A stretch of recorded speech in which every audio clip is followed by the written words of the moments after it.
As your main man, we're coming back to you, and today what I'm going to be talking about is Dungeons & Dragons 3.5 ECLs.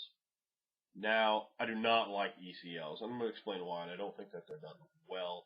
Part of the problem is, outside of the 3.0 ECL for half ogres, none of them, in my estimation, come even close to what a human is going to be, or even a gnome. And that's not good. You're not even as powerful as a gnome when you're playing this monster, and they're just not well balanced. Part of the problem is the insistence of the game designers to use racial hit dice. It's dumb. At the very least, you should have substituted out your last racial hit dice. Say if you're a 3 racial hit die creature, it shouldn't be 3 racial hit dice plus now your first level. So no, that last racial hit die, much like a creature who has 1 racial hit die, which all creatures do, is substituted out for class level. Maybe that seems complicated, but say if you have 3 hit dice, you take the third d8 away, and then you add, say, your barbarian level, so it's 2d8 and a d12. That's knocking your racial hit die down by 1. But to avoid that and to simplify, I just knock them out completely. You don't need them. Your character just happens to do a job, perhaps a little bit easier in that first episode that you get to fight, because you're going to get second level quickly enough, and you'll have enough hit points. If you really need that character to have lots of hit points, just make him a barbarian. He's going to get there. There's feats you can take. There's no need for racial hit dice. Scrap them. What they give you, the level basically they give you, is just trash. It's not worth it. I apologize if I'm sniffing in this. I just had doing a lot of dusting around the house, and my nose is paying the price for that. But I want to start with the bugbear. Now, a bugbear in here has 3 racial hit dice and a +1 level adjustment. Now, for OGL trademarkings or whatever, I doubt they really care since they don't do 3.5 anymore. But I'm not going to go into what specifically they give a bugbear. However, I'm going to tell you what I'll give a bugbear, because I think that's pretty straight. Now, first of all, that's a 4th level character. A bugbear right in the book will get his ass whooped 99 times against a 4th level fighter that's a human. That human will stomp his bitch ass over and over again. That's not even, it's ridiculous, really. It's actually ridiculous to put him with only 3 hit dice up against a human fighter. He will be trounced horribly. Now, what I'm doing, I'm knocking all the racial hit dice away. So let's examine what a bugbear has. So a bugbear has overbalanced stats. He gets more, but he barely gets, some of his stats are barely over. If your character in the monster manual has like a 12 or a 13 in a stat, you don't need to have that added as a bonus. Just use the points you have and buy up to a minimum of that stat. Be like, or maybe just a little under. Like now a character can be a little bit under, but you should be around there. So maybe his constitution should be just a little higher than normal, but you don't need a bonus for that. You can replicate that with whatever rolling or other points that you've given to assemble your character. However, his strength is a little bit higher than that, so give him a bonus of strength. The way I'm looking at it, +2 bonus of strength, -2 penalty to charisma. He has dark vision here listed. We keep the dark vision 60 feet. Doesn't really matter very much. And they have a +4 racial bonus to move silently checks. Again, it doesn't make much of a difference. If you look at a human, they basically have 2 feats. Most of the races have about the equivalent of 2.5 feats built in to their racial background. So +4 bonus, a move silent. That's worth about a feat. And now we look at the +3 natural armor class bonus that they have. Well, that's a little bit problematic. That is, makes character a little bit more powerful. Now remember, your characters, when they start, they have currency. They have times for skills at 1st level. Those are things you can knock down. You can be like, well, yeah, your race should have to have ×1 because you're going to have other stuff. Or you start with a feat. Every character starts with a feat. Well, take that feat away. That character has just substantially gotten weaker, which is good because now we can make room for this other thing. So what I'm doing with this character, he still keeps his ×4 skills. However, he is going to drop that feat. So you have now a +3 armor class bonus, which is quite nice. You also have dark vision 60 feet and a +4 racial bonus and move silently checks, +2 to strength, -2 to charisma. You do not receive a feat at 1st level, and I think this character is very well balanced out against a human who's getting an extra feat over you. He's getting 4 extra skills over you. I think that's actually balanced, and it's going to play well together. And you also have the gigantic disadvantage of being a bugbear in your typical D&D game where it's elves, humans, and dwarves. That is a penalty. And your character should have some small compensation for that disadvantage. So, and I'm just being kind of sloppy here. I got the book. I didn't write notes. I'm just going to kind of go through them. There's some things that are very problematic. Being any size other than medium and small makes a character very hard to adjudicate. I do not recommend for anyone who is not particularly advanced at 3.5 and understanding the crunch and game mechanics. Don't mess with stuff like that. Centaurs or anything like a centaur is absolutely not a player character. Nothing to do with how powerful it is. A centaur cannot go in a fucking dungeon. It can't go in a cavern. It can't do it because it's a fucking horse. Don't let your people play centaurs. I've seen people do that, and the game master just, now you guys have to go in the tomb. Sorry, but you'll be sitting out for the next 8 weeks, because they're going to be in the tomb for 8 weeks. Just sit your ass there and watch the horses. Horrible character. Your game probably isn't dungeon crawling. Mine isn't, but it's still, there are going to be a number of situations that come up. Damn centaur, nobody wants that in a tavern. It's a horse. And there's just over and over and over again a huge problem. Don't let people play centaurs. And again, anything that is not medium or small size, it's a lot harder to make these quick and dirty changes that I'm giving. Hopefully some of these will be useful to you, and I want to hear what you guys think on these. So leave your ideas in the box below. And of course, there's other things that are not playable because they're just like a Darrow. It's just out of its mind crazy. And the idea of, the sane Darrow is, completely destroys what a Darrow is anyway, so you could, but I'm not going to bother talking about it. And, and then there's this guy. Yes, our friend the Digester. He is a piece of trash. Yeah, a piece of trash digester. Let me find something else that is doable. I'm going through all the demons, devils, and dragons. 18 minutes to get through that stuff, so I do apologize.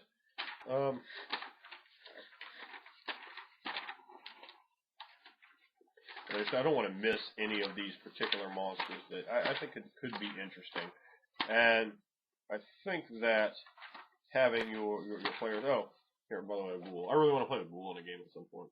I think a ghoul would be... I'm not going to try to go over how I would analyze it, and that would take a minute.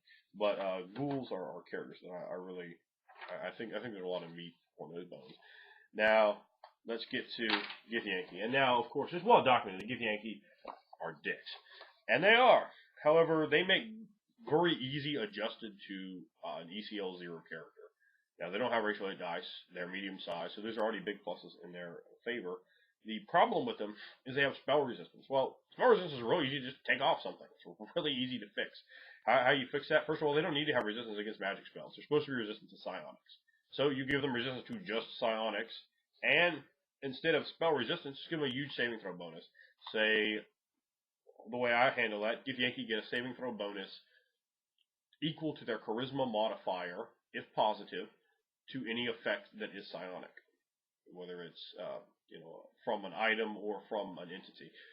That is a great way to use charisma, the most underused stat in the game. Always like to reward people for charisma, and that giving us a good statistical bonus to charisma is a good way to do that.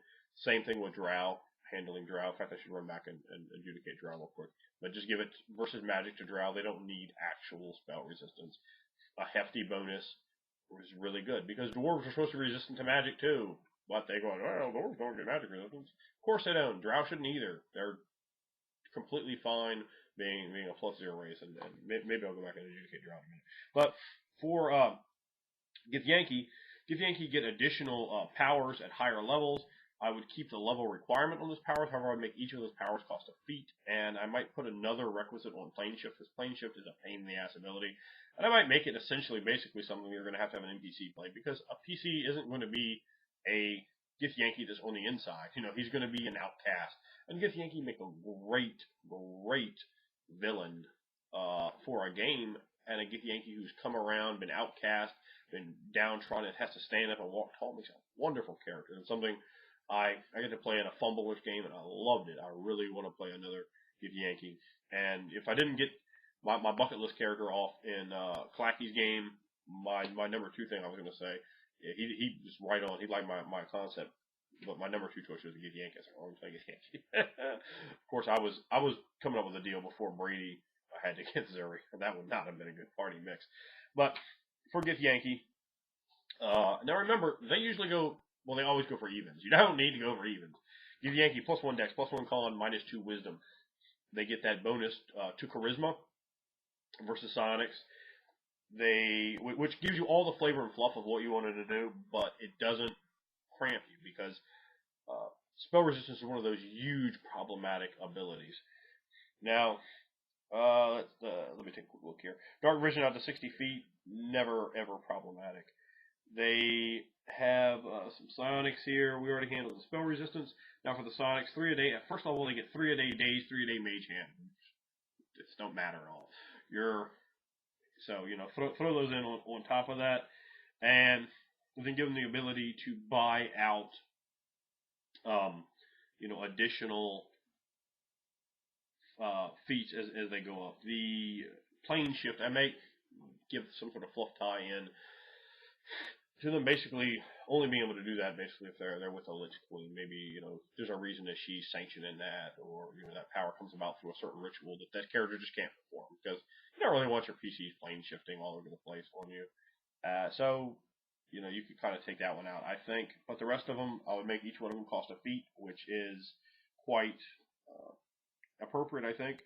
And with the adjustments I've made on the Gith Yankee, so we have a Gith Yankee, +1 dex, +1 dex, +1 constitution, -2 wisdom, 60 feet dark vision, a bonus to psionic saving throws equal to their positive charisma modifier, dark vision out to 60 feet, 3 times a day days, 3 times a day mage hand. I think, you get all the fluff with the character exactly like that. And the fact that you're going to be having problems, probably being hunted by other Gith Yankee, and generally just I think that's a character that still has his feet and is, +0 ECL character. Let me know what you think on that. And if you think it's just a tad too high, you could knock it down to like ×3 skills at first level, or even if you really wanted to take his feet away. But I mean, days and mage hand are almost fucking worthless, and you're forcing the character also to get that other ability to sort of buy into having a good charisma, which is always good for characters to have anyway. So, I think that's a good idea. Now, let's take a look at Githzeri. Let's see if we can do the same for them. I would give Githzeri a +2 dexterity bonus, -2 intelligence penalty, dark vision for 60 feet. They would have. I would take Githzeri's initial feat away. I would do their resistance to psionics the same way as I explained for Gith Yankee. I would handle their inertial armor, basically be something that I would make them have to cast. It just wouldn't be on. In fact, I kind of think they're supposed to cast it regardless, but that's sort of the way it's presented in the Sonic Handbook.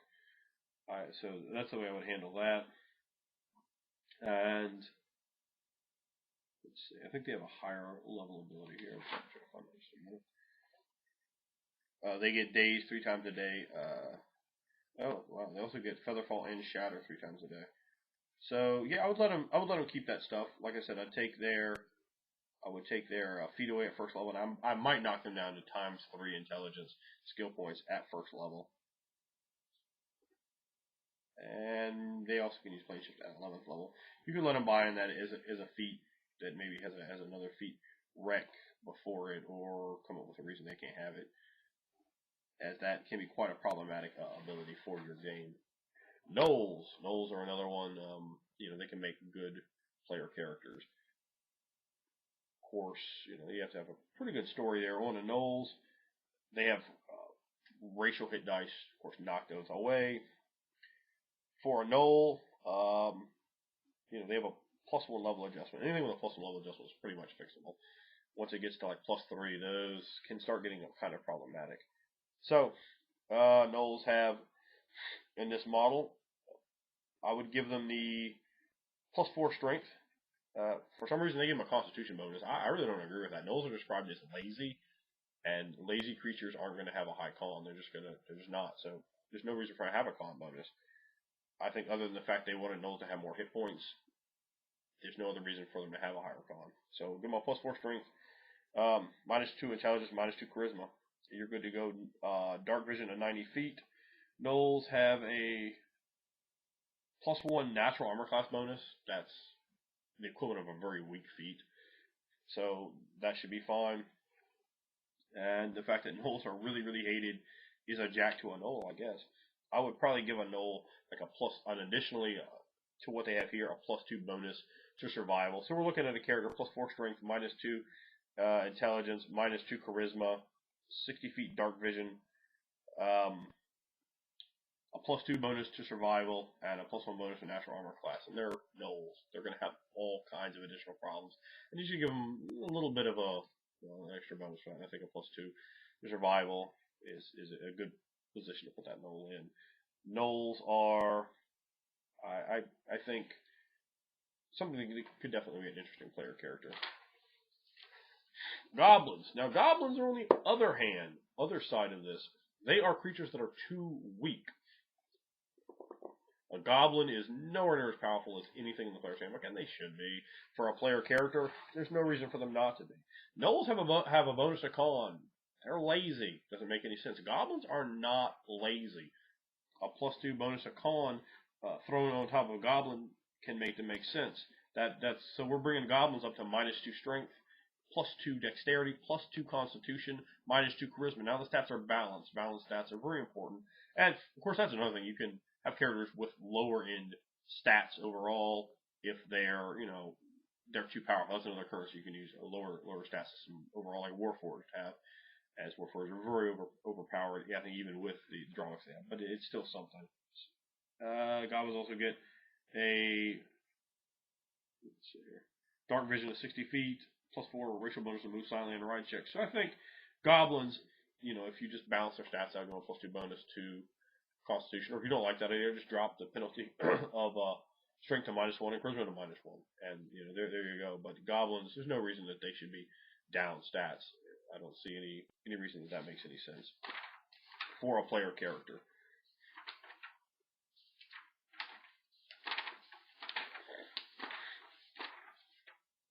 Hobgoblins. Hobgoblins are real easy to fix. You just drop their bonuses off of their stats. And, I mean, they are pathetic at +1 ECL. They're just pathetic. Hobgoblins, I really like them, and there's no reason that you can't just drop the bonuses they have and make them balanced. Sure, they shouldn't start off with +4 more stats than another character, but if you drop that off, the only thing you really have to do is make a little addition, because at dark vision 60 feet, a +4 bonus, move silently checks with no stat bonuses, they're a little bit weak. So what I would probably do is give them some weapons, like elves have weapons that they're familiar with. Maybe you even give them like a +1 to hit with a certain kind of weapon, or maybe a +1 to damage with a certain sort of weapon. Or you could give them maybe make them really in your game really good at wearing armor. So they get a +1 when wearing like a certain, like maybe when wearing medium armor. To make it go a little different, give them a +1 bonus to their armor class. There's a feat that does that. Or you could give them, maybe maybe they have a less -1 armor check penalty because they really know how to handle themselves in armor. That's something that I think would be kind of interesting to players and help that race be a little bit stronger. Kobolds, the most pathetic of all the things that you can play, and you can play one, but I mean they're just terrible. We had a good game I was playing for some reason there were at two different times there were two different people that played kobolds. They weren't in the game at the same time, but it was quite odd. And the game master, I kind of told the game master, so look, man, just break it down like this. Kobolds are down 4 points in the way they put this together. Kobold characters, no, that's fine for a bitch-ass Kobold NPC. But for a Kobold player character, man, come on, man, you're not trying to be down 4 points. That's just grotesquely handicapping you. Now, what I would do, Kobold, they're tenacious. Again, why does a Gnoll who is lazy have a Constitution bonus? And a Kobold does not. So right there, they have a strength of -4. Just a -2 is fine. A Halfling who's the size of a baby, or size of a toddler, has a -2. Why shouldn't a Kobold have a -2? So -2 to strength, +2 to dex, +2 to con, they give them over here, they give them a -2 to con. Well, that doesn't even make any sense. But yeah, I would definitely give them a Constitution bonus. So here we go. That probably, I mean, you could go like that too. You could go like -4 strength, +2 dex, +2 con instead of a -2 to con. I don't know why that is. Kobolds have a natural armor class bonus of +1, and they are light sensitive. Light sensitivity really sucks. They also get let's see, a +2 bonus on craft trap making and profession mining and search checks, which I think all overall comes together pretty well. None of the races out of the base book have a +1 to natural armor class, but light sensitivity is a major jack. Plus you're a kobold, so there's a lot of problems there too. And I think that balances out quite well, but they should have balanced stats. Now let's see. In addition, I'm not gonna get into this. Lizard folk. Very first role-playing game character I ever played when I was 10. A pre-made character by the Game Master. The Game Master played characters along with us. Lizard folk, Lizard Man. I'm calling him Lizard Man. I'm not going to be politically correct because we don't know. Lizard Man don't have jank, so at least we can't see it. Of course, you knock off the racial hit die. They're a little bit problematic because their natural armor class is so high. They also have natural weaponry, and they have a special quality to hold breath. However, I think the easiest way to handle them is to start them off with no bonus to strength or constitution and a -2 penalty to intelligence. Take their feet away at first level, and also take their feet away at third level. Then just give them give them like a +2 natural armor class bonus at first level. When they hit third level, give them an additional +3. Now they have their natural armor class bonus of +5. They are down 2 feet. They are also down 2 stat points. They also have the natural weaponry and the special quality. There's some feats you can take to really trick natural weaponry out, but if you're down your feet at first level, your feet at third level, you're not really going to have the ability to really trick that out. And I think that puts the character in a position where it's pretty good. And if you think, well, that's a little too much, you could go back in and give like a +1 bonus to strength, a +1 bonus to con, and a -2 penalty to intelligence, so they're not completely jacked.